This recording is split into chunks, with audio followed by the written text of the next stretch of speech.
Quiero empezar dando las gracias a Rosina Gómez Baeza y a Lucía Ibarra, las directoras de este simposio, como no a Natalia Llera por brindarnos la oportunidad de tener estas piezas en Murcia y que podamos tener esa magnífica exposición de la que vamos a disfrutar hasta el 3 de abril, que pido que nadie se la pierda. Para nosotros como comisarios es un regalo el haber podido trabajar con ese material, es una colección importantísima y cuando vayáis a ver la exposición lo notaréis. Desde hace muchos meses estamos hablando continuamente con todo el equipo sobre afinidades selectivas, sobre lo que nosotros queríamos plasmar en nuestra visión como comisarios, marcar esas miradas, esas líneas diagonales, esos gestos, esos guiños que hay de unos artistas a otros en la colección, algo que está muy cuidado. Y en ese sentido, hablando de afinidades, es para mí un honor estar hoy en la mesa con estos tres artistas. Artistas a los que admiro, con los que he crecido, porque llevamos muchísimos años juntos, nos vamos viendo de feria en feria cada año, vemos cómo evoluciona su trabajo, qué colección les compra, dónde entran, qué beca les dan, y hemos ido creciendo juntos y hemos visto evolucionar su trabajo a lo largo de todos estos años. Con Irma hemos hecho bastantes proyectos de comisariado, con Nico hemos sido su galerista mucho tiempo, a Guillermo, que nosotros somos coleccionistas también, la última pieza que hemos adquirido ha sido una obra suya.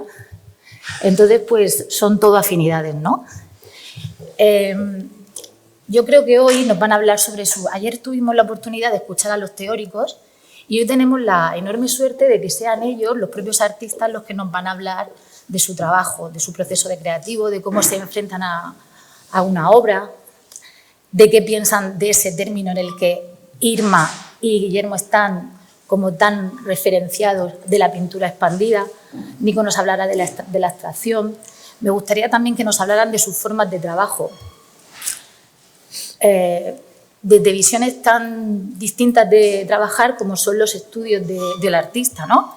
Guillermo y Nico trabajan en solitario, es un estudio que yo me lo imagino como mucho más silencioso. El de Guillermo no está, pero el de Nico sí tuve la oportunidad de estar muchas veces. Irma, que tiene esa experiencia que en Navio Porto quedaría para otra mesa redonda, porque es una experiencia colaborativa de artistas juntos, que trabajan juntos, que se retroalimentan, que yo creo que es una visión muy importante también y han marcado un hito, ¿no? Es una referencia en Madrid y, bueno, esa experiencia también me gustaría que nos la contara. Entonces lo hemos planteado para que ahora irán explicando cada uno su trabajo y cómo afrontan el hecho artístico y cómo ven la pintura, cómo se sienten ellos dentro de la colección y dentro de la exposición en concreto, los guiños que nosotros hemos intentado establecer, pues cómo los ven, que nos den su opinión. Antes de que empiecen a hablar, aunque muchos los conocéis, pero bueno, voy a leer unas líneas de su currículum para que los contextualicéis un poco y ya daremos la palabra para que ellos vayan explicando su trabajo, porque tenemos la enorme suerte de tenerlos aquí y yo creo que son ellos los que deben hablar. Bueno, vamos a empezar por Guillermo. Guillermo es licenciado en Bellas Artes por la Universidad Complutense de Madrid y por el Instituto de Chicago. Tienen muchísimos premios y distinciones, entre los que caben destacar los premios de la colección SU, el premio de Marc Pauiet o Generaciones y el premio Artillería, que se lo dimos nosotros este año en Estampa. Su obra está presente, bueno, aparte de la colección Mariano Llera, en la Caixa, el Centro de Arte 2 de Mayo o la colección Margulis. Él nos lo explicará ahora mejor, pero bueno, básicamente él cuestiona la pintura mediante un discurso rotundo y crea un universo visual, pues, de formas en las que degrada colores, texturas y genera efectos visuales con una obra muy rotunda, muy personal y muy coherente. Siempre cuestionando el medio como suele ser cuando hablamos de pintura expandida. Luego, a continuación, hablará Nico Munuera. Nico Munuera se licenció en Bellas Artes y luego continuó su formación en ciudades como París, Nueva York. Y algo que marcó mucho su carrera fue su relación con Joan Hernández Pilluan, que de hecho es uno de los vínculos que hemos querido establecer en la exposición. Bueno, su obra está presente en colecciones como la Caixa, el Ministerio de Cultura, el Banco de España, DKV. Y bueno, si hay palabras que definen su obra: meditación, sencillez, es algo que está siempre muy presente, así como abstracción, naturaleza, no paisaje. Después de años de galerista creo que, si no me lo has dicho 1000 veces. Y bueno, el azar, son todo términos que están muy presentes en su trabajo. Por último nos hablará Irma. Irma es licenciada en Bellas Artes por la Universidad de Vigo y se nos presenta en el panorama nacional como una de las artistas con más proyección, ¿no? A lo largo de su carrera también ha recibido numerosos premios y becas, como la beca Botín, la beca de la Ciudad Internacional de París, ha estado becada en el Colegio de España en Roma, la Residencia de Estudiantes de Madrid. Y bueno, el premio Cervezas Alhambra también fue ganadora y está presente en colecciones como Pilar Citoler, Ministerio de Cultura o la Fundación Antonio Gala. Es una referencia de la pintura expandida que hemos hablado tanto estos días y que bueno, que como sabéis, pues explora lo que está fuera de la pintura, donde no llega la pintura. Ella también trabaja mucho el tema de los materiales, de los elementos ajenos a la pintura, pero que forman parte del arte, las cajas, el embalaje, otras formas de entender la pintura. En general, en realidad son 3 artistas que cuestionan mucho el medio, lo torsionan y ahora pues nos van a ir explicando y si quieres decir tú algo. No, yo después, si queréis, sí, lo planteamos luego como un debate, si os parece bien. Sí. ¿Arranco entonces? Arranca. Dale, venga. Pongo la moto. Pues bueno, sobre todo daros las gracias porque, bueno, por juntarnos aquí a los 3 y, bueno, también doy las gracias a Rosina y a Lucía por organizar esto y a Natalia porque, bueno, aquí se habla de Atlas, ¿no? Y también se podría hablar como de un sistema, ¿no? Como un sistema solar. O sea, tú eres el eje de todo esto ahora mismo. Nosotros somos como unos planetas girando alrededor. Así que, sí, muchas gracias, Natalia, por eso, por confiar en nosotros y por la oportunidad. Yo, bueno, como os ha comentado Carolina y Nacho, ha salido aquí el término de pintura expandida.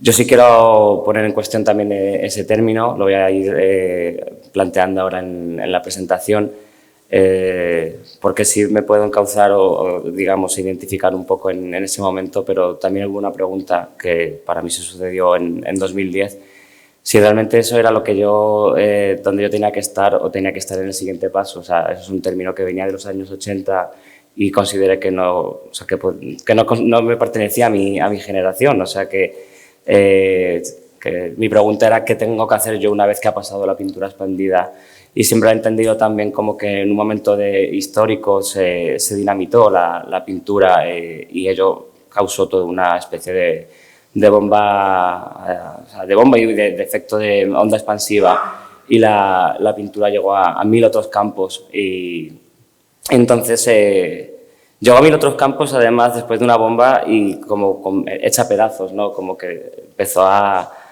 tener una parte por aquí, otra en otra área del conocimiento, otra en la arquitectura, otra en la escultura, en la performance. Y mi pregunta era esa, es como, ¿y ahora qué hacemos con todos estos cachos, ¿no? Que ha quedado con toda esta metralla de la pintura? Y empecé mucho a pensar en esa idea también como de volver a recogerla. Por eso también hay muchos de mis planteamientos esa cosa de pintura contraída, que es la que explicaré un poquito más adelante. Pongo esta imagen que es el reverso de un cuadro, no es un cuadro mío, es un cuadro cualquiera de un museo. Lo pongo porque para mí es importante la noción de objeto, ¿no? No solo la pintura como una ventana al mundo, sino como un objeto que tiene un anverso, que tiene un reverso y que tiene un perfil. Y sobre todo que el lugar que ocupa no lo ocupamos nosotros, es un elemento físico dentro de un espacio. Entonces, bueno, con esas pequeñas nociones, ¿no? De cuadro-objeto parto de esta imagen, que es una imagen de la obra del 2007, en el que con un pequeño giro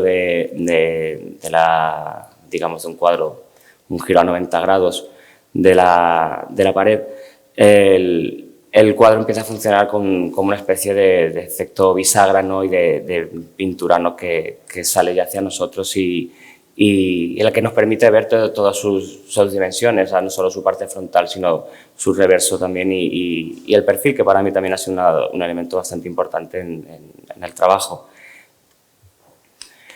Ese efecto bisagra tomo esta imagen de referencia que es de una película y que es pues, para que veáis también, ¿no? Como de repente desde las manos de Orlac, una película de los años 60, y en el que ese cuadro bisagra ya no es una ventana, ya no es el paisaje, ¿no? que está viendo el personaje en la película, sino que realmente funciona como un paisaje que deja de ser paisaje, empieza a ser un objeto y es una caja fuerte simplemente por el gesto que tiene, ¿no? de despegarse de la pared, y empieza a funcionar eso como un objeto en la realidad, no como una ventana contemplativa a otro mundo. Pongo esta pieza que la hice para la Galería Moisés Pérez de Albéniz, una individual que tuve en 2017. La galería pues está construida de tal manera, tiene como muchos puntos de fuga, es un espacio arquitectónico muy pictórico, además que tiene como muchas perspectivas, y en esa exposición para mí yo quería quería aplanar todo el espacio y quería como romper todos los puntos de fuga, la idea de profundidad y bueno, tiene un pasillo entre el espacio primero y el segundo espacio. Y ese pasillo tiene una ventana, que para mí esa ventana funcionaba como una pintura, porque realmente es un marco, ¿no? Que te hace mirar hacia el otro lado, que por debajo hay una escalera. Entonces para mí era muy importante tapar ese espacio y cubrir ese hueco, porque como que iba en contra también de mis ideas, ¿no? generales del trabajo y también como en contra de la exposición. Así que decidí hacer como esa especie como de masa de pintura que funcionaba como un tapón y rompía el espacio y pasaba de un lado a otro. Entonces, claro, pues tenemos esta imagen, ¿no? Que es como una manera pues, contemplativa, ¿no? de cómo nos han educado a ver la pintura, ¿no? De una manera frontal. Y a mí pues, me interesa también ese tipo de imágenes, ¿no? Que son las que nunca o casi nunca podemos hacer, ¿no? Que es la de no solo recurrir a la parte óptica, sino también a la parte táctil o la cosa también como de acercarte, o sea, que hay esta figura, esta persona se está acercando realmente para ver la pintura, porque lo que no veía desde lejos era la pintura, veía otra cosa, y él se está acercando para ver lo que es pintura. Y que casi puede olerla, o puede incluso, podríamos decir, hasta lamerla, ¿no? Y yo creo que ese contacto también, como esa noción de objeto físico, sucede en esta imagen. O ya también esta imagen, que es una imagen icónica de dos niñas en el Museo de Arte de San Francisco, en la que se acercan, digamos, desplazan su mirada a ver qué está pasando por detrás, ¿no? de esos muros o de esa parte como oficial de la pintura, que es la que nos está mostrando la pared. Pongo esta pieza también que está realizada con un montón de perfiles, tiene mucha conexión con la pieza de Pere Jaume que tenéis vosotros, que está hecha con cantos de cuadros, y son muchos de los cantos digamos, en los bastidores cortados de los cuadros que realicé cuando estaba en la facultad. Y los uní también con esa idea de darles como una nueva dimensión al perfil, que es lo que nunca vemos o lo que nunca le prestamos mucha atención. Y aquí, pues son imágenes tempranas en las que yo he empezado a manipular, pues no sé, había como de ciertos desplazamientos, de la mirada, de la ubicación de las piezas, esa idea también como de pintura como una masa ocupando un espacio. Y llego aquí a estas piezas. Estos las realicé en 2011 en una exposición en la Galería Este Espacio en Roma. Fue el resultado de la beca de la Academia de España. Para mí ese año fue a día de hoy el año más feliz de mi vida. Fue una gran oportunidad que me dieron. Entré con 30 años allí y fue una explosión en el sentido personal, artístico, y ahí como que me dieron toda una oportunidad para poder desarrollar durante un año un montón de ideas que volaban en mi cabeza y que, bueno, pues cuando tienes unas buenas condiciones laborales y pues al final las cosas salen mejor. Yo siempre estaré en contra de que el artista tiene que pasar hambre y frío. Yo creo que trabajo mucho mejor cuando tengo unas condiciones de trabajo óptimas.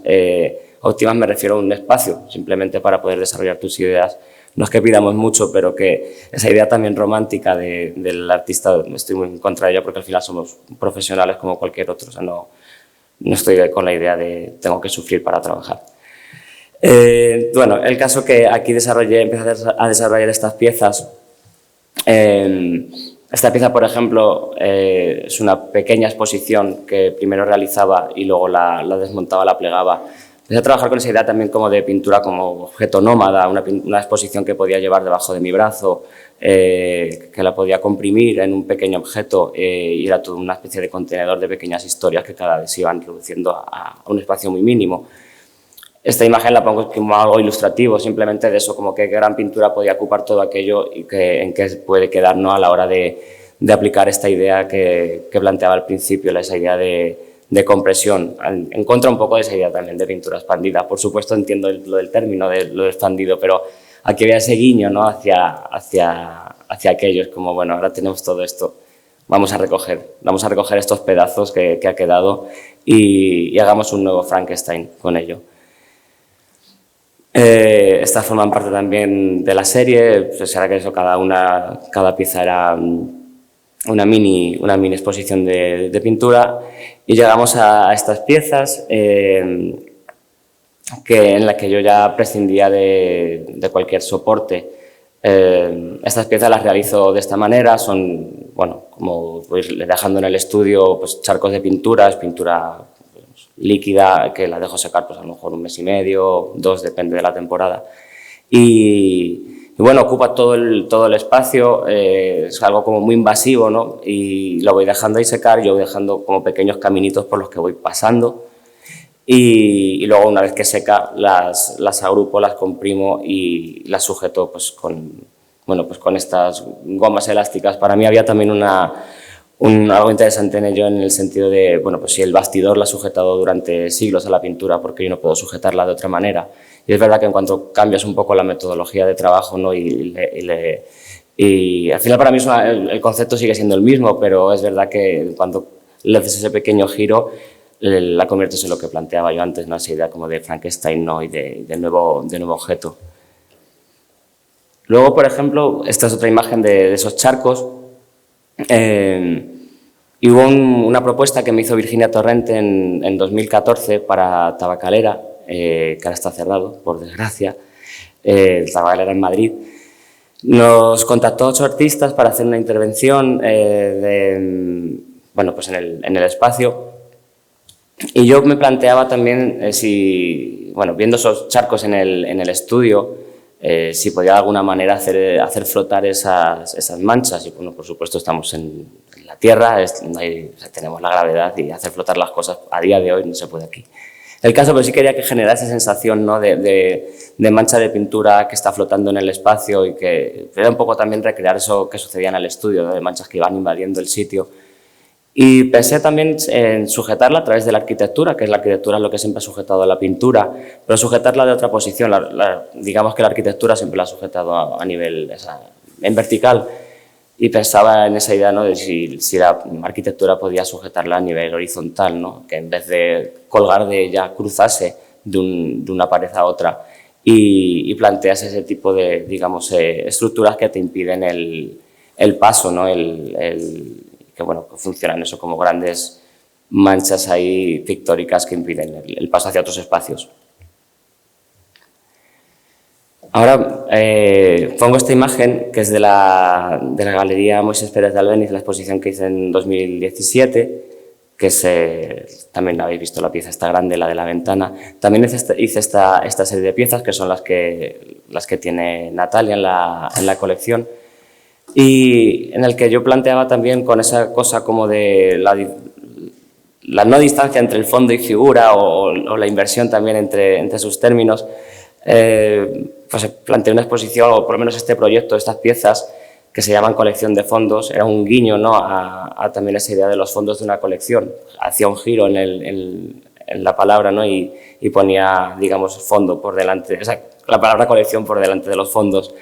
Y eso es una colección de fondos, por un lado, porque en general todas estas piezas están planteadas con la idea de poner el fondo por delante de la forma, de la figura. Siempre que pensamos en pintura, por lo menos en la manera que nos han educado a hacerla, se construye el fondo, generalmente suelen ser degradados además, porque eso es lo que da la dimensión, la idea de espacio, y a partir de ahí vas trabajando sobre ello hasta construir la imagen. Y yo quería hacer unas piezas que fuesen, invertir lógicamente el sistema, ¿no?, y poner el fondo por delante del resto.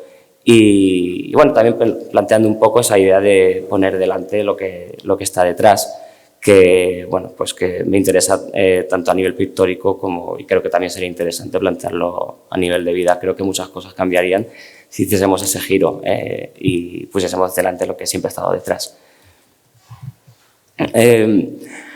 Aquí planteo, bueno, esto fue una exposición que hice con Miquel Mont, que para mí es uno de mis referentes y al cual adoro, y bueno, pues la vida me ha dado la gran oportunidad de trabajar con él 2 veces. Él es un artista español, pero que se fue a París hace muchos años ya, ha hecho su carrera en Francia, pero bueno, sigue vinculado también con la escena española. Y Virginia Torrente de nuevo me dio la oportunidad de trabajar, o nos dio la oportunidad de trabajar juntos en este proyecto en Tabacalera, y planteamos una exposición. Bueno, la verdad que Tabacalera, uno de los grandes problemas que nosotros percibíamos era el panelado que había hecho el ministerio, tapando toda la historia del edificio. Al final, pues por colgar un tipo de obra, pues a lo mejor más convencional, habían panelado absolutamente todo, de paneles blancos, y rompía un poco, digamos, el alma del lugar. Y quedando este tipo de pintura medio dividida en algunos sectores de la sala, que es como se pintaban los lugares industriales, con una línea de flotación, una línea horizontal como 1,5 metros, para proteger la parte de la base, y luego quedaba arriba, digamos, la otra capa de pintura. Entonces nosotros tomamos esa línea horizontal, primero por unir nuestros procesos y también en el sentido de recuperarla en la sala, no hacer una especie de, digamos, de réplica de ese color azul y ese color crudo o crema arriba, pero sí ese juego, ¿no?, entre lo de arriba y lo de abajo. Y entonces hicimos esa división, planteamos toda una carta de colores que eran tanto como una especie de partida entre sus colores y los míos, y una vez que tuvimos eso nos dimos cuenta de que, bueno, pues a ver qué tipo de obra teníamos que acompañar con aquella propuesta.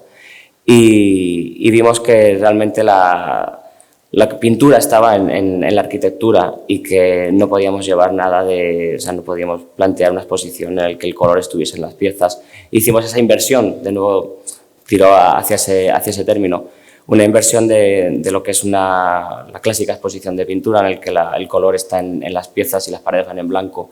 Y aquí en este caso decidimos hacer eso, la pintura en las paredes, como si hubiese absorbido el color de las piezas, y las piezas las hicimos con colores transparentes, o sea, con materiales transparentes, pues como silicona o la cinta de embalar, y materiales crudos que realmente no tuviesen ningún componente pictórico.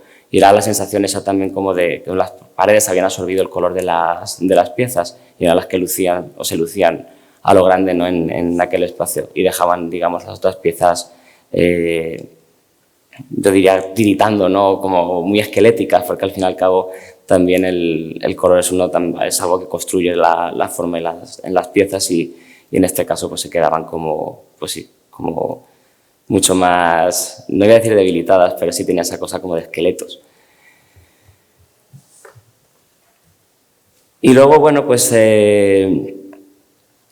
pongo esta imagen que son esquemas de color que yo voy realizando, he ido realizando a lo largo de mi vida. Siempre pues voy tomando referencias, como una especie de diario visual. Y en esta última etapa me he centrado mucho en las personas, ¿no? Quizá hay una parte introspectiva. Yo creo que también la experiencia que hemos tenido en este último año, bueno, ya van casi 2 años, de pandemia, pues sí me ha hecho volver un poco a recurrir a elementos como mucho más cercanos a mí, que es pues, la gente que me rodea, y también pensando un poco en la construcción de uno mismo a través de las personas y de quién soy yo y quién soy yo a través de los otros. Y bueno, cómo puedo focalizarlo eso también a través de mi trabajo. Entonces he estado voy haciendo ese tipo de pequeños esquemas de color de la gente que cruza mi camino, de primeras citas, de mí mismo, como un autorretrato, de gente que encuentro en el transporte, y voy haciendo eso, una especie de diario visual, o sea, de la misma manera que puedes seguir escribiendo. Para mí esto es mi manera de escribir.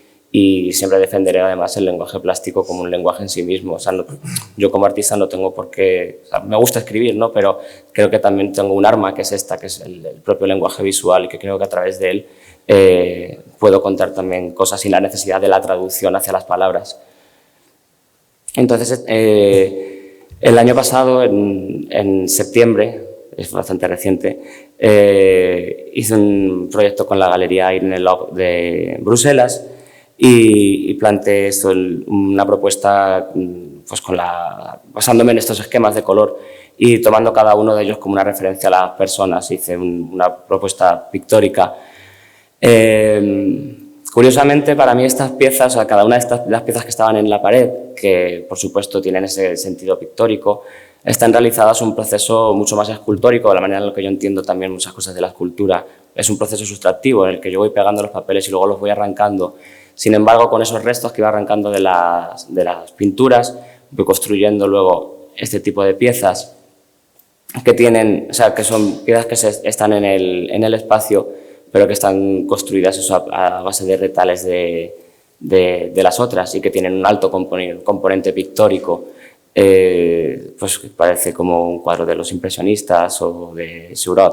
Entonces, para mí ese cruce, ¿no?, entre disciplinas, entre procesos y cómo se nutre la una de la otra, creo que es uno de los ejes principales y de mi trabajo. Y sobre todo también hay una cosa pues, que me interesa, ¿no?, ese lugar intermedio entre una disciplina y la otra, como puede ser la pintura y la escultura. Y para mí hay algo importante en ello, que no es tanto el estar en un sitio o en otro, sino quedarme en el medio de ellas. El medio creo que es un lugar interesante, en las fronteras donde suceden las cosas, donde está la fricción y donde están las combinaciones de idiomas, de lenguajes, y en este caso de lenguajes visuales. Y por eso, pues bueno, dentro de unos meses veréis una exposición en Alcalá 31 que se llama Un puente donde quedarse. Por eso mismo, porque en esa exposición es la cosa donde mezclo los procesos, mezclo las disciplinas, y me sitúo en un lugar en el medio entre ellas. Y esta es mi presentación, y muchas gracias por escucharme.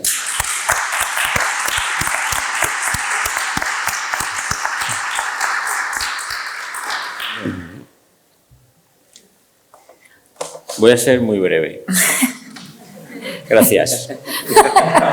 No, lo primero, agradeceros realmente, ¿no? Porque lo ideal sería que pudiésemos hablar o bueno, comentar algo, que vosotros también, si queréis preguntar, porque al final los que hacéis esto sois vosotros, ¿eh? No estoy haciendo la pelota, es que realmente, si no estuvieseis ahí, no sé qué coño hacemos nosotros aquí. Entonces, lo primero, dar las gracias a Nacho y Carolina por invitarnos a la mesa, es un gustazo. A Rosina, a Lucía y a Natalia por moverte por la emoción, porque lo que hemos estado viviendo estos días, yo solo he estado hoy. Esta mañana, la emoción de ver la exposición, parece que de repente todo esto que nos tenía la pandemia ahí acojonados y cogidos, de repente parece que nos gustan otras cosas y que las necesitamos. Y creo que la exposición lo lleva. Mira, me emociono y te voy a llorar aquí en primer momento, joder. Bueno, a mí no me gusta hablar de la pintura, no me gusta hablar de mi pintura absolutamente nada, porque la verdad es que cada vez que... Cuando lleve 10 minutos, córtame, vale, por favor. Aunque no me gusta hablar, pero córtame. Puede ser que me alargue. No me gusta porque me aleja mucho de lo que hago, de mi actividad. Estoy en una actividad, además, íntima. También os voy a decir una cosa, es súper molesto esto. O sea, estar hablando aquí de una cosa súper íntima con unos focos la caperola aquí, ¿sabes? Es muy complicado. Porque además, seguramente nos conocemos en el 80% y es difícil. Entonces, me cuesta porque me separa realmente lo que es la actividad de pintar. He tenido siempre problemas no, prejuicios a la hora de dar clases o enseñar algo, porque es que no sé cómo se enseña la pintura, no sé cómo se enseña el arte. O sea, se enseña sin que te den lecciones, es una cosa extraña, ¿no? De hecho, cuando nombrabais antes a Pilloan, yo creo que lo más importante que aprendí de él es que era un tipo que aprendías estando con él sin darte lecciones, ¿no? Aprendías de la vida, de la pintura y todas estas cosas. He traído aquí un montón de cosas, un montón de imágenes, pero mira, esta es la imagen del cuadro que este año Natalia pues, decidió por pura emoción comprar, cuando no tocaba. Exactamente, tu padre. Y pues bueno, pues en vez de pensar lo que iba a hacer, pues te voy a contar una historia del cuadro, ¿vale? Y después pondré alguna imagen más. Pues mira, este cuadro lo pinté el año pasado, creo, ya no lo sé porque pierdo también la perspectiva con todo esto. Pero fue una especie de revelación. Estaba en el estudio, no sabía qué hacer, estábamos también confinados, o no lo sé, pero no podíamos hacer cosas. Y estando en el estudio un día pinté un brochazo. Y no era lo que estaba haciendo anteriormente, porque me estaba metiendo unas cosas del límite, unas cosas como más sinuosas. No sé, mira, este cuadro también lo tenía, el anterior estaba en algo de esto. El caso es que di un brochazo. Y al dar el brochazo dije, joder, esto me gusta. Pero ¿cómo se parece a lo que estaba haciendo hace 15 años? Con lo cual, supongo que no lo puedo hacer. Seguí y dije, jolín, es que me gusta. Es que me estoy como volviendo aquí a emocionar con esto. Y entonces de repente tuve una especie de imagen que me vino a la cabeza cuando era estudiante y siempre nos decían en la facultad, nos hablaban de los pintores jóvenes. Nosotros en esa época pues teníamos 20 años. Pensábamos que eran pintores jóvenes, éramos nosotros, pero es que en realidad ni nos consideraban que hubiésemos nacido, porque los pintores jóvenes eran los que tenían 40 años, 45, y siempre nos hablaban de Juan Uslet. Y decíamos, pero joven, pues si eso es un viejo, si tiene 45 años. O sea, los jóvenes somos nosotros. Y de repente me vi allí en todos aquellos papeles y dije, coño, soy joven, soy yo ahora, tengo 47 años. Y de repente dije, sí, quizá lo que tengo que hacer es... O sea, volver a vivir esto como lo estaba viviendo, revisando lo que había hecho. Que no me gusta la palabra revisar, porque no es una cuestión de análisis, sino simplemente que te llega y te pones a hacer algo, porque lo que estabas hablando es de la evolución, ¿no? Muchas veces nos preguntamos en qué momento estamos, si tendríamos que hacer otra cosa como para estar en lo contemporáneo. Y yo de repente pues llegué a una especie de epifanía que simplemente que lo que tenía que hacer era ser yo. Y en ese momento... lo que me apetecía hacer era estar en el estudio pintando, jugando, como cuando empecé a pintar, y ver simplemente qué pasaba. ¿Qué pasa? Que el bagaje que tienes anterior y todo lo que te ha sucedido, pues no te puedes desprender de él. No es que hagas una revisión, es que no te puedes reinventar. Eso es una mentira. O sea, vas con tu mochila, con todo. Y ahí es donde salen esos cuadros. Cuando salen los cuadros, sale la serie. Empiezo a recordar que... En una visita, mi primera visita a la Bienal de Venecia, descubrí una serie de Zombley que se llamaba Lepanto, en una sala enorme, con unos cuadros enormes, y de repente pensé, oye, voy a hacer una serie de no sé cuántas obras que no me ha pedido nadie, que seguramente me voy a comer como todas las demás, porque esto no lo va a querer nunca nadie, porque es muy complejo de tamaño. También era un tamaño que quería hacer porque llegué a pensar también, aunque me sentía joven, es mentira, no me sentía joven, con los 47 años dije, es que a lo mejor dentro de 2 yo no puedo hacer estos movimientos encima del cuadro, es que a lo mejor no los puedo mover, porque necesito estar físicamente para trabajar encima del cuadro. Y ahí es donde sale esa serie que se llama Tori, que hace referencia a estos arcos que hay en los templos sintoístas japoneses, que son de ese color rojo, que es una especie de entrada, salida del mundo terrenal para entrar en ese mundo espiritual. Y era como mi forma también de entender la pintura, de entender lo que es el cuadro, que es esa especie de espejo, esa especie de ventana, es ese vacío, es ese hoyo, es ese pozo que muchas veces caemos, ¿no? Y ahí es donde empieza esa serie y termina.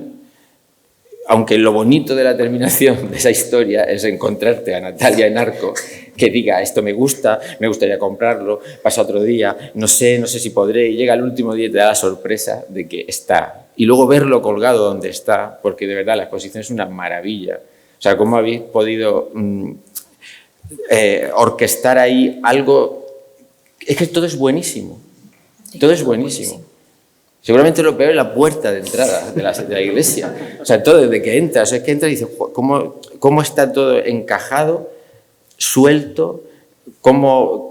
Es que, no sé, bueno, ¿qué voy a decir? No quiero hacer la pelota, pero realmente es una gran exposición, ¿eh? Yo hace tiempo que no he visto una gran exposición y estamos en Murcia, que eso también hay que decirlo. No hay que irse a otro sitio para verlo, se pueden hacer cosas así. Yo, la verdad es que, no sé, solo quiero daros las gracias. Estoy aquí dándole al dedo, poniendo unas imágenes, lo mismo sale mi hija por aquí, ¿sabes? Porque no sé lo que es. Mira, voy a terminar porque quiero además que hable un poquito también Irma y charlamos. Os voy a leer una cosa que... Lo voy a leer porque la verdad es que tampoco me gusta, de verdad que no me gusta hablar. Yo lo mío es pintar. Escribo a veces, luego escribo cosas que no vuelvo a leer, lo que hacemos todos. Hablo poco, porque no me gusta, y como de todo, ¿eh?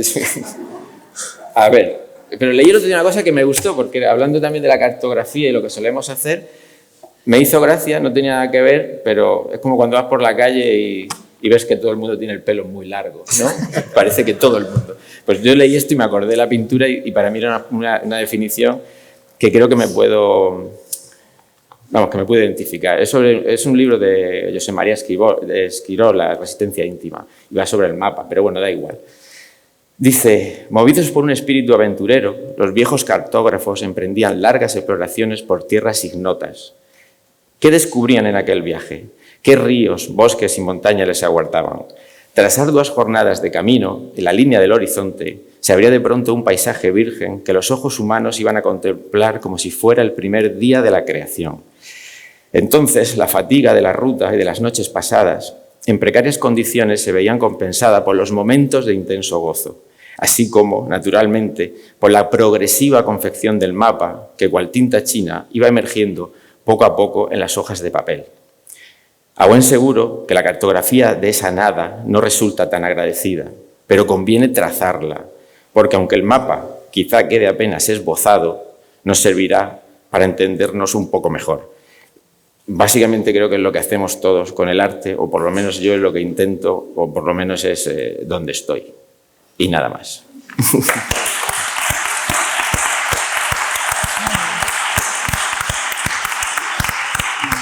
Gracias a Nacho y a Carolina, que siempre cuentan conmigo. Gracias también a Natalia, sobre todo, fundamentalmente, a Rosina y a Lucía, sobre todo por reunirnos, ¿no? Que es lo que decía Nico, que al final llevamos una época un poco de tensión y estas cosas vienen un poco bien. Yo, como decía Carolina cuando leyó el currículum, estudié en la Facultad de Bellas Artes de Pontevedra y hice la especialidad de pintura. Luego hice el doctorado por escultura, pero es cierto que yo me siento absolutamente vinculada a la pintura y a lo pictórico. En torno al año 2009, más o menos, yo tengo una crisis de esas de las que hablaba José antes, en la que, pues de alguna manera, me lleva a encerrarme en el estudio 2 años sin ningún tipo de actividad, pero sí con esa rutina que me habían inculcado y me habían enseñado en la facultad, que era asistir diariamente al estudio, ¿no? Como una especie de ritual y de ejercicio en el que, de alguna manera, aunque no pasara nada, siempre terminaba por ocurrir algo. Entonces, durante esos 2 años fue un momento muy difícil. Yo sentía que, de alguna manera, llevaba mucho tiempo repitiendo el mismo cuadro. Siento que la pintura o los pintores, de algún modo, pues, tienen esa tendencia, ¿no? Es como está muy vinculado al hecho y al ejercicio de la pintura.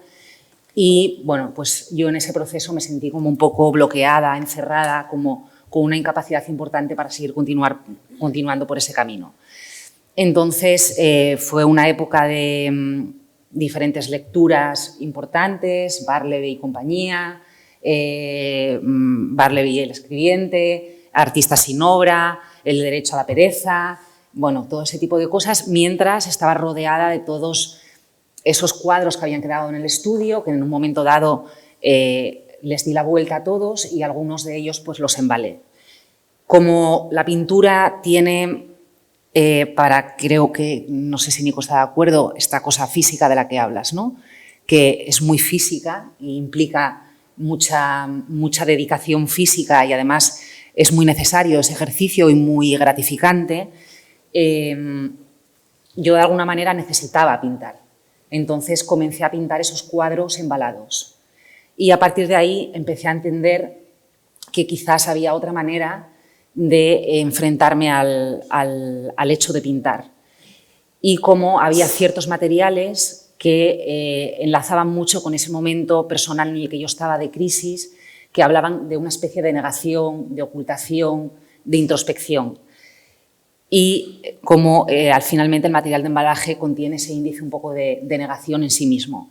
Entonces empiezan a aparecer, hay piezas previas a estas, que son esos propios cuadros embalados pintados, simplemente por el gesto y por el hecho de hacer ese ejercicio, y luego empiezan a surgir esta serie de piezas que son los propios embalajes pintados, instalados como una especie de muestrario. Esto es en la feria de Liste, en Basilea. Empiezo a hacer también un ejercicio con las propias cajas de embalaje, que realmente no contienen lo que podríamos decir una obra, pero que sí que contienen el propio embalaje de la obra, ¿no? Es como una especie de reiteración con este juego de la tapa también, jugando a lo bidimensional y a lo tridimensional, como si realmente el cuadro fuera la tapa de la caja. En este caso, esto es en una exposición que se hizo en Luis Adelantado ya en el 2015, cajas que no pueden contener nada porque ni siquiera encaja la tapa con lo que es el contenedor, y me gustaba mucho también la idea de esa geometría que empiezan a hacer las espumas, ¿no? O sea, cuando sacas la obra, lo que queda, el vacío, el hueco, la ausencia de lo que hay, esa especie de tensión entre lo que el espectador espera ver y lo que le damos a ver al espectador, ¿no? Que en el fondo, en este caso, pues, es un contenedor y un ejercicio de formalización. Esto, que también estuvo en esta exposición de Luis Adelantado, es una serie de piezas, he puesto solamente una imagen, es un poco, hace referencia a todo eso que rodea la práctica artística, que también está como muy poco valorado, ¿no? Hace referencia al transporte de las obras de arte, esos gestos que hacen de alguna manera los transportistas o la gente que embala las exposiciones, poniendo estas cintas sobre los cristales, que realmente para mí son de una belleza increíble, porque algunos hacen unos gestos como muy... Esto es una X, que es el gesto como normal y habitual, pero luego hay cosas como muy random, ¿no? Por ahí, o sea, hacen unas formas y unas figuras que... Bueno, entonces esto simplemente es un cartón enmarcado y con el gesto de estas cintas vinílicas por encima. La idea de la X me gusta mucho también, como esa idea de negación de algo, ¿no? de tachar. Esta es una imagen con las dos piezas en la exposición de Luis Adelantado. Este es otro ejercicio también con las cajas de embalaje, con esa idea de utilizar el cuadro, pero utilizarlo como un pantón. También esa idea de muestrario es algo que de alguna manera, eso que comentaba antes Nico, ¿no? de esa vuelta. Yo siempre digo que para mí quizás el trabajo creativo tiene mucho que ver con el pensamiento humanístico, ¿no? que es muy circular, que siempre vuelve una y otra vez sobre sí mismo, que de algún modo también tiene del pensamiento científico, de ir de A a B y de B a C, pero para mí es una cosa como más enredada, ¿no? que va siempre de adelante a atrás. Guillermo, cuando digo esto, siempre apunta que en ese círculo nunca somos, ¿no? tampoco los mismos, ¿no? Cuando volvemos, cuando retomamos, cuando repensamos. Esta es otra idea de las cajas de embalaje, donde ya no hay espacio ni siquiera para la obra, porque el propio material no deja espacio para contener la obra. Esto se presentó en Arco, creo que también en el 2015 o 2016, y en esta pieza, en esa idea de la búsqueda de materiales, me interesaba mucho también la idea del resto, ¿no?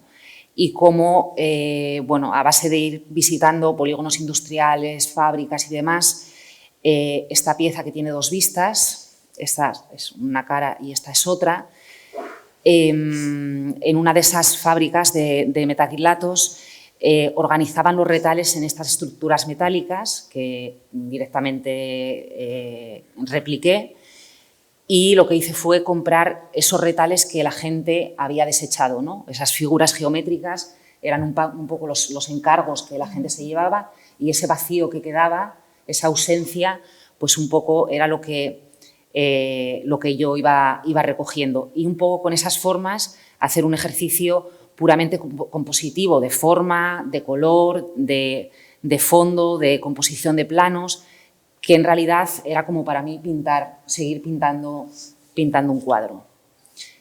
Esta pieza se presentó también en ese Arco ese año. Esta idea de las cajas de cartón totalmente desplegadas, que están anuladas para lo que están concebidas, ¿no? Que es contener algo, y de esta manera se presentan casi como una especie de plano donde la convivencia entre ellas va generando también otra serie de caminos, de vacíos, de llenos. Esto es de la Fundación RAC, de una exposición que se hizo en el 2018, y bueno, aquí empiezo a trabajar mucho con materiales que están un poco entre la práctica arquitectónica y la práctica artística. Esto es un guiño a unas piezas de Inigo Noebel, y donde podemos ver el anverso y el reverso de las piezas. En este momento ya quizás hay una menor intervención en el material, y lo que me gusta es jugar con el material tal y como me lo encuentro en el mercado. En este caso, estos cartones se usan para hacer maquetas, los usan los arquitectos, pero son realmente muy imprecisos, y bueno, me gustaba esta idea de triangulación y de ver un poco el interior y el exterior, como de asomarse a lo que es el material en sí, jugando únicamente con la gama cromática que está disponible en el mercado, ¿no? Que nos encontramos sin alterarlo. Aquí empiezo a trabajar con las espumas de insonorización, y en este momento hay como un camino paralelo entre lo que es el DM, esta madera tan poco noble, tan contaminante y tan tóxica por otro lado, pero que son dos materiales, tanto el DM como la espuma de insonorización, que de alguna manera están concebidas para asumir capas, ¿no? Para ser tapadas, para quedar ocultas,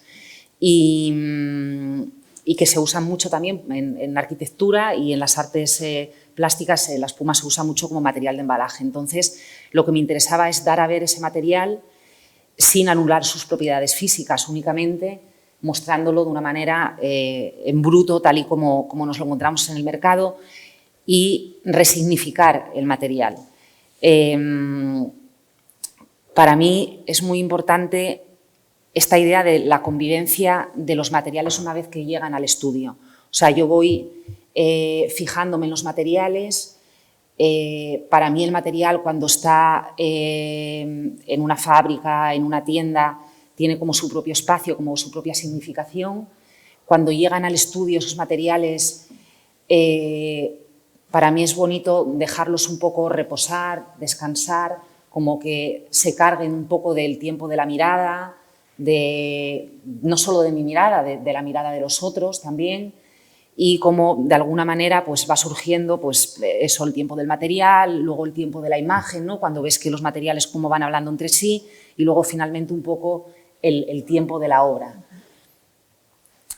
Este es el DM, esto es una serie de pedestales que, bueno, vienen a raíz de una pieza que veremos después, que es una pieza horizontal, que realmente es como también un muestrario de todos los DMs que existen en el mercado, pero la idea del pedestal surge un poco también muy relacionada con la ausencia, ¿no? Cómo entendemos el pedestal como un elemento arquitectónico que está concebido para sostener un objeto físico y en este caso no sostiene nada, ¿no? Es como un pedestal vacío que pretende un poco entender esa ausencia también como una forma de narración y que en esa ausencia focalicemos la atención en la propia construcción del pedestal, en la materialidad del pedestal. Bueno, esta es una pieza que no sé por qué está aquí, pero está. Esto es los escaparates, los famosos escaparates de arco, que bueno, no sé, imagino que los conocéis, nos encargan algunos artistas hacer una intervención en unos escaparates que tienen en el Corte Inglés, ¿no? Unas medidas muy concretas y bueno, en esa idea también de muestrario y de expositor, yo hice esta serie de peines que remiten un poco a los peines que hay en las galerías y en los museos y en los que únicamente están colgadas pues, una serie de muestras de molduras de aluminio pintadas. Entonces tenía un poco que ver a medio camino esta cosa entre lo artístico y lo comercial, ¿no? Entre lo que puedes ver en una galería y lo que podrías ver en un escaparate. Estas piezas que, bueno, un poco desde el punto de vista de donde te pusieras, pues se veía de una manera o de otra. Esta es la exposición que hice en Cerezales, que se llamaba El espacio entre las cosas. Antes Guillermo hablaba de la relación entre la figura y el fondo. Para mí, en esta exposición, que es una exposición creo que es la más ambiciosa que me han dado la oportunidad de hacer, en un sitio tan especial y tan fantástico como es Cerezales, me gustaba mucho esta visión a la entrada de la sala, como muy aplanada. Es un rectángulo muy, muy grande, pero cuando te ponías justo en la puerta había esta cuestión un poco muy plana, también como una visión como muy pictórica, ¿no?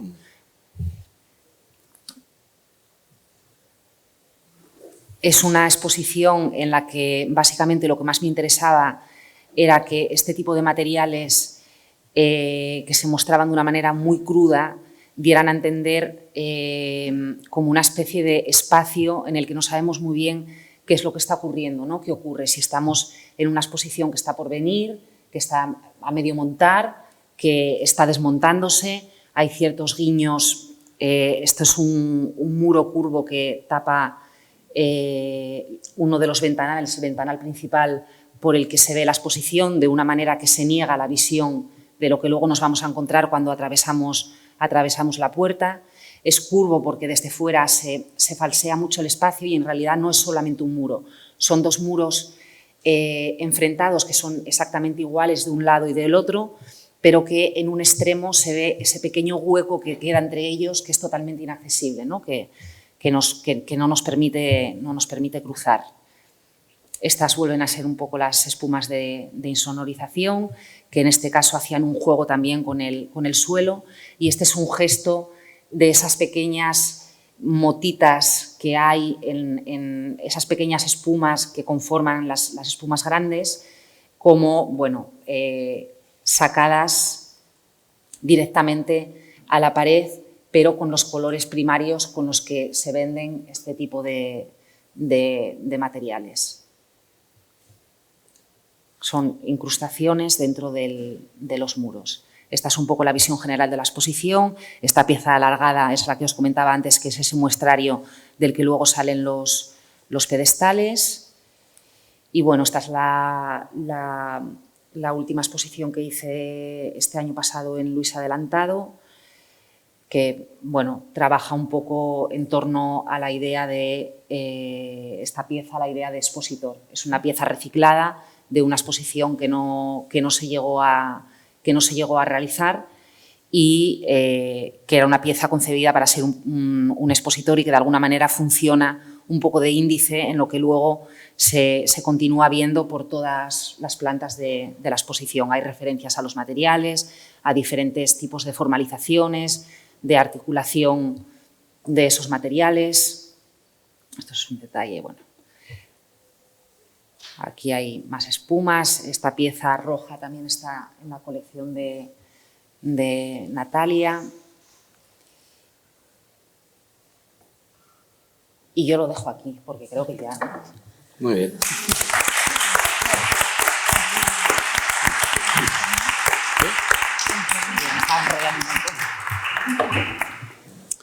Bueno, muchísimas gracias a los tres. Han sido 3 intervenciones luminosas. Ha sido muy bonito. A diferencia de Nico, yo sí hablo mucho, así que cuando pasen 45 minutos avisadme. Yo estaba siguiendo las 3 intervenciones y ha habido una idea que ha ido recurrentemente, que ha saltado de la memoria de una intervención a otra, fantásticas las 3, muchísimas gracias, porque de verdad que ha sido estupendo. Y era la idea del marco, cuando el marco existe y cuando no existe. Entonces, he recordado cuando Carolina y yo estudiábamos en Italia, un profesor hizo un examen oral, una compañera no se lo estudió y él le dijo: signorina, lei quando va ai musei cosa guarda? Le corniche? Es decir, señorita, cuando va a los museos, ¿qué mira? Los marcos. Durante muchos años yo he pensado eso como una butad, como una broma para meterse con alguien que no había estudiado. Pero de repente me ha surgido la idea de ir a un museo y no ver las pinturas, sino solamente los marcos, ¿no? Al hilo de la intervención de Irma. Y de ahí la idea de una posibilidad de marco común, que yo creo que consciente o inconscientemente en esta mesa está basado en esa idea de pintura expandida, que me pasa un poco como a Guillermo. Él por unas razones y yo por otras. Yo no comparto tanto el uso, el recurso a esa idea, primero porque generacionalmente ciertamente no nos corresponde y después porque el recurso a ese tipo de términos tan afortunados nos hacen perezosos, ¿no? Dentro de los discursos que se plantean en el catálogo de esta exposición hay líneas de pensamiento y de trabajo para generar marcos comunes que son más interesantes. Por ejemplo, Eugenio Carmona planteaba la de heterotopía ayer. Podemos romper un poco esas ideas preestablecidas y buscar nosotros nuevos conceptos y nuevas ideas y marcos comunes que no son solamente teóricos. A mí me ha gustado mucho antes, por ejemplo, cuando Javier ha confundido nuestros apellidos y yo he resultado ser Nacho Parra y Carolina Ruiz. Y entonces he empezado a pensar en ese cambio de identidades en la obra de los 3 y en el hecho de la cita, ¿no? Y de cómo la cita entre artistas en un tiempo marcado por las citas, incluso... ¿cómo decir así? Una cultura de la cita tan intensa, 3 trabajos como los vuestros, en cierta forma, se alimentan de otras influencias exteriores, de influencias internas y también de unas dinámicas que no siempre han existido en el arte español, como es el hecho colaborativo que representa Nave Oporto. Y ahí vamos a esa posibilidad de comunicación, de intercambio, de influencia, de aprendizaje, de cita. Y me he dado cuenta que ahora mismo Nave Oporto está exponiendo en la Academia de España en Roma, ¿no? Ayer tejimos un discurso histórico de todo el siglo y vimos ese momento en el que Roma desaparece del mapa de la historia del arte, pasa a Roma, o sea, Roma pasa a París y Nueva York roba la idea del arte contemporáneo de París y se la lleva, ¿no? Entonces, de repente hoy, contra todo pronóstico, para el arte español, Roma se ha convertido en un polo de unión, de comunicación, de intercambio muy importante. De hecho, muchos de los que estáis aquí, o algunos habéis estado en Roma y habéis compartido experiencias de ese tipo. De repente, Roma es un punto de unión para esa contaminación, para esa creación de marcos comunes sobre los que desarrollarse. Entonces, como esto en realidad más que una pregunta es un lucimiento del que la está haciendo, como suelen ser este tipo de cosas, yo lanzo varias cuestiones, ¿no?, para que vosotros intervengáis a la manera que queráis. Una, esa identificación o no con la idea de pintura expandida. Yo creo que hay teóricos que están muy pegados a ella, otros no. A ver, ¿qué os parece? Después esa idea de los marcos comunes, de esos núcleos grupales, generacionales, y luego esa idea de cita, de cuáles son vuestras influencias, retroalimentaciones del trabajo. Yo creo que hay un diálogo que puede ser chulo. A partir de ahí decir lo que queráis. ¿Y si el público quiere preguntar? Ah, claro. No sabes por dónde empezar. Venga, tiro.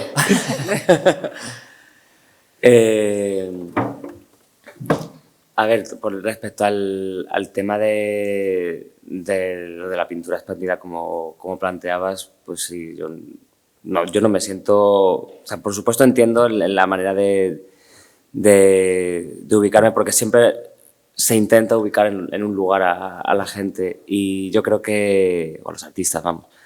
Y yo creo que hay una diferencia abismal entre lo que es esa idea de catalogación que sucede con las obras y que sucede con las personas, y lo que sucede en los interiores, ¿no? Lo que sucede en los, digamos, en nuestros estudios. O sea, no creo que...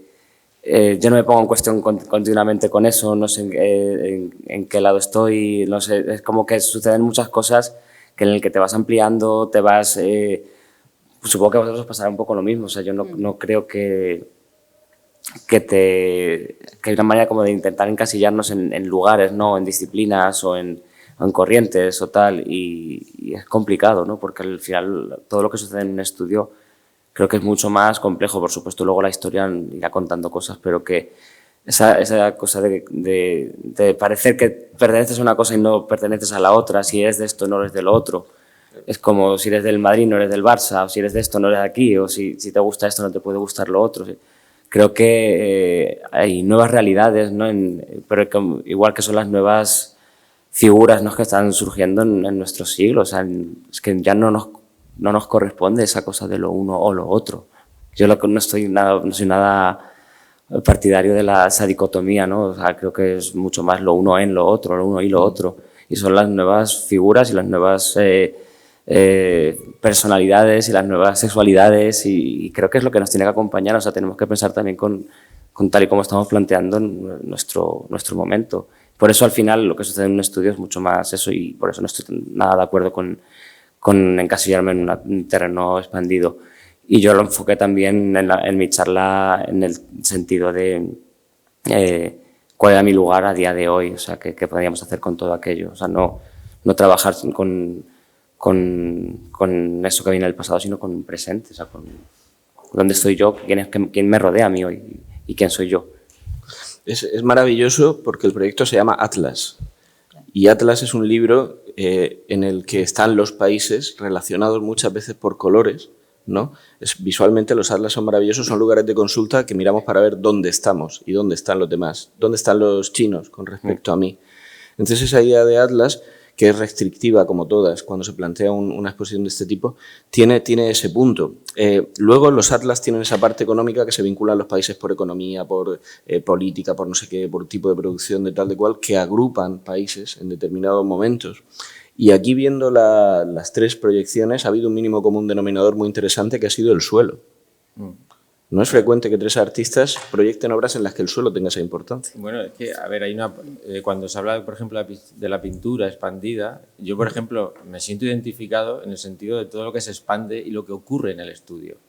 Porque no es solamente el cuadro, el estudio al final es una especie de ecosistema, como cuando tú sacas una plantita de un ecosistema y te la llevas a la exposición. En el estudio ocurren muchas cosas, en tu vida, lo que lees.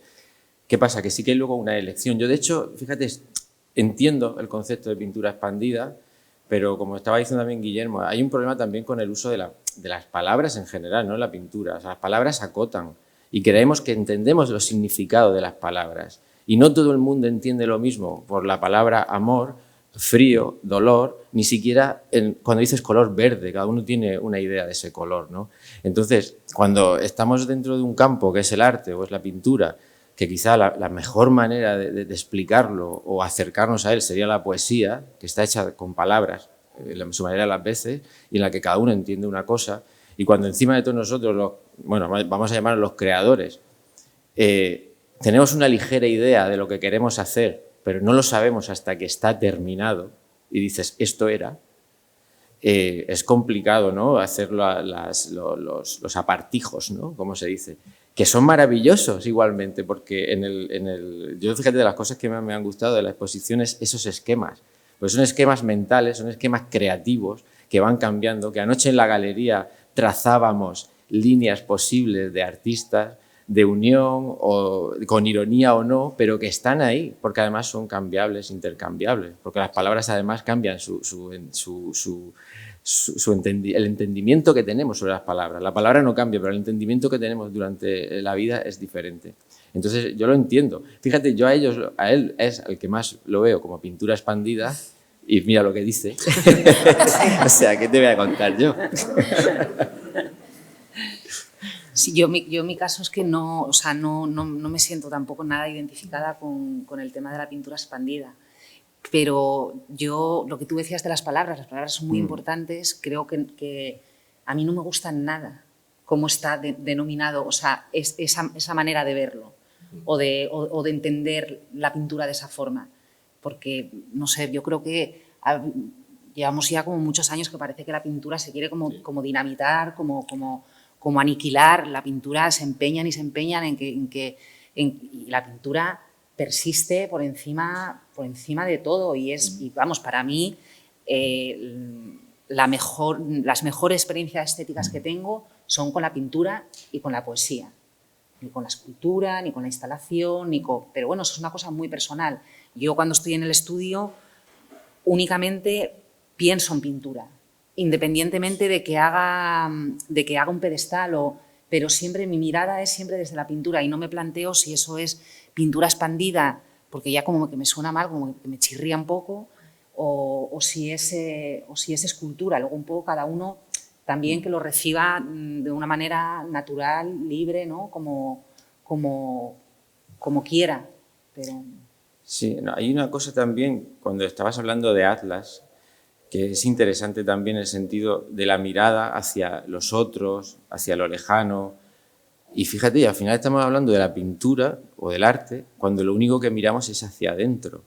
Creo que hay una parte ahí como muy importante y maravillosa, que es que unas personitas que hacen unas cosas que no son para nadie y posiblemente le interesen a muy poca gente, se juntan en una sala y otras personas diferentes van y conectan con todas las obras de esos mundos diferentes, aunque vengan de diferentes sitios. Y no es una mirada al exterior, sino muchas veces es como una mirada tan interior que es lo que nos une a todos nosotros. Es una parte ahí como de lo humano, esencial, que tenemos y que se enciende esa lucecita de cada uno.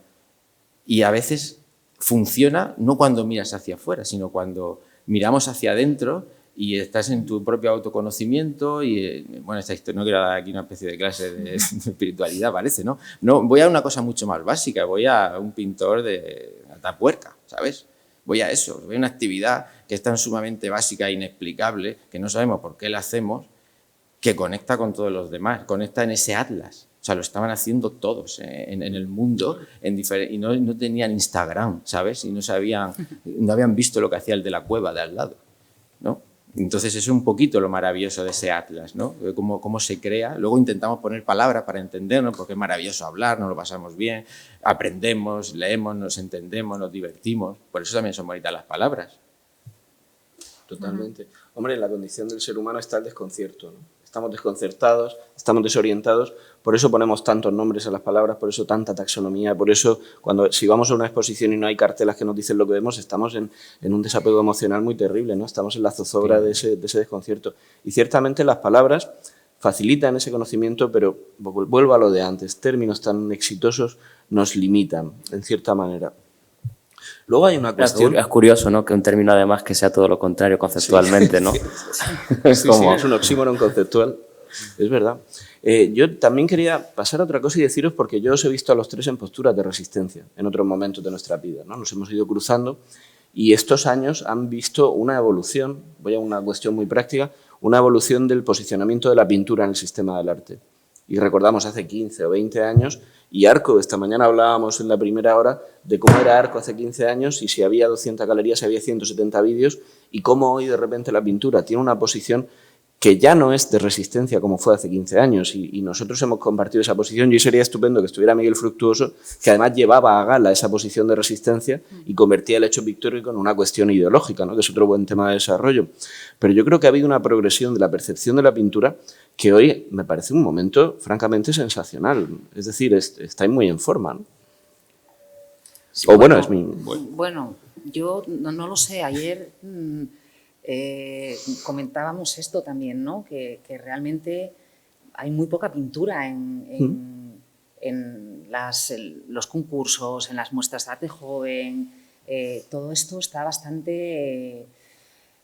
Yo no soy muy optimista, o sea, creo que es un momento un poquito delicado. Creo que hay muy buena pintura, buenísima, pero que siempre la ha habido en España. O sea, creo que somos un país donde la pintura ha tenido una importancia fundamental, pero ahora mismo no sé. Yo veo que va por otros derroteros, por desgracia, las sensibilidades. O sea, creo que sí que hay una especie un poco como de cierto rechazo.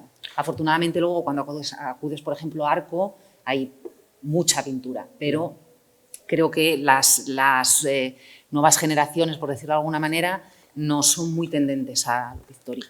Pero entonces es un desapego institucional hacia un hecho pictórico real, fuerte y vigoroso. Bueno, yo creo que, vivimos en la era tecnológica, los chavales ven Instagram y ven todos los días miles de imágenes, ¿no? Entonces el hecho de pintar, claro que es un acto bueno, yo diría, no es un acto de resistencia, es una actividad de anormales, ¿sabes? Pero en el buen sentido de la palabra. Y ahí está la confrontación, quizá más que nunca, porque todo eso está más que nunca. O sea, hace 20 años no existía tanta pantalla, ¿no? Entonces era más fácil que alguien le dedicara un cuadro, no un cuadro ya, a sentarse en un banco a ver un árbol o un atardecer un minuto. O sea, ¿quién le dedica un minuto a un cuadro en una exposición? A lo mejor ni yo. O sea, tenemos una pérdida de la práctica, de la tranquilidad, de la paciencia y del no hacer nada, solo estar. Eso los chavales no lo tienen y lo vivimos. Entonces, claro, cada vez es un acto mucho más de resistencia y por eso también se convierte en un acto político y en un posicionamiento hacia lo que quieres porque vas en contra de lo que la sociedad, hacia dónde vamos, ¿no? Puede ser que nos quedemos apartados. Claro, posiblemente, como todos los actos de resistencia. Pero entonces lo que tenemos que hacer es ganar con las palabras y denominar a los blockchains pintura expandida. Exacto, por supuesto. Bueno, para que no nos extendamos mucho, si queréis, si tenéis alguna pregunta, alguna queja. La queja.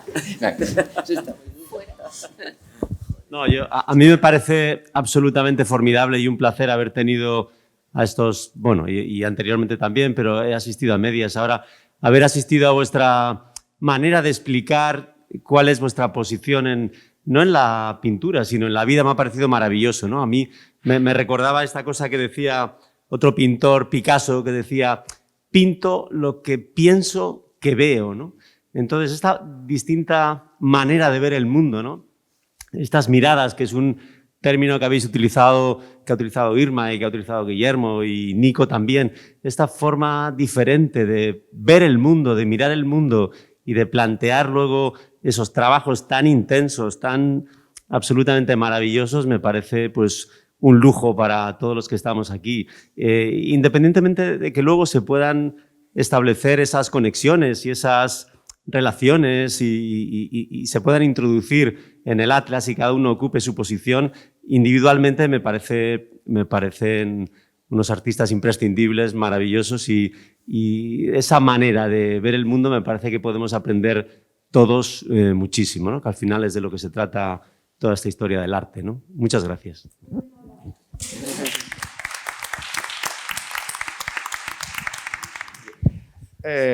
Nada, yo quería hacer un comentario en torno a la idea al concepto de Atlas, ¿no? Porque viendo los trabajos, Guillermo, ¿no? Plegando, ¿no? Recogiendo las pinturas, ¿no? Los charcos de pintura, ¿no? Claro, con un atlas, el físico al que se refería Nacho, el atlas de toda la vida, digámoslo así, ¿no? Podemos hacer muchas cosas, ¿no? Podemos hacer recortes, que son nuestra manera de relacionarnos con ese atlas, y graparlos y generar una columna, ¿no? Podemos plegarlos, ¿no? Y entonces cambian los puntos, las coordenadas, cambiar los recorridos en el propio atlas, que era el ejercicio, el divertimento, la reflexión de ayer, ¿no? De generar itinerarios, la propuesta tuya, Nacho, ¿no? De generar otros itinerarios, otros recorridos. Todo eso sucede en el atlas geográfico, todo eso sucede en las acciones, en la manera de vivir y de reflexionar de Guillermo, el caso de Nico también, ¿no? Esa cosa, no es paisaje, es naturaleza, ¿no? Y por ejemplo, en las extracciones de Inma de las partículas, de las distintas densidades, de las espumas, ¿no? Y después situarlas fuera de su contexto natural, entre comillas, en esas excisiones, en esas restas que haces en los muros para colocarlas, ¿no? Que son como lugares topográficos dentro de esas espumas. y que tú destacas, de alguna forma, observas de manera detenida una espuma de aislamiento, ¿no? O sea, en general, todo cuestiones existenciales. O sea, yo creo que hay no voy a decir que el pensamiento de Simone de Beauvoir, de Sartre, etcétera, etcétera, pero hay un existencialismo, ¿no? Es una pregunta y un humanismo. O sea, Inma ha hablado de esa cuestión humanista, ¿no? Y yo creo que esa es una manera distinta de afrontar la cuestión del Atlas. Y creo que esa posibilidad de plegar, desplegar, replegar Deleuze, ¿no? El mapa, que no es el territorio, ¿no? O el territorio no es el mapa, a lo que hacía referencia también Nico en el texto que has leído, ¿no? Ese descubrir horizontes nuevos y al final restos de tinta o intentos difíciles, ¿no? El camino de baldosas amarillas. Al final la actividad artística o la pintura tiene un toque Mago de Oz, ¿no? Y descubrimos en la versión de cine negro, bueno, de cine hecho por afroamericanos, en el caso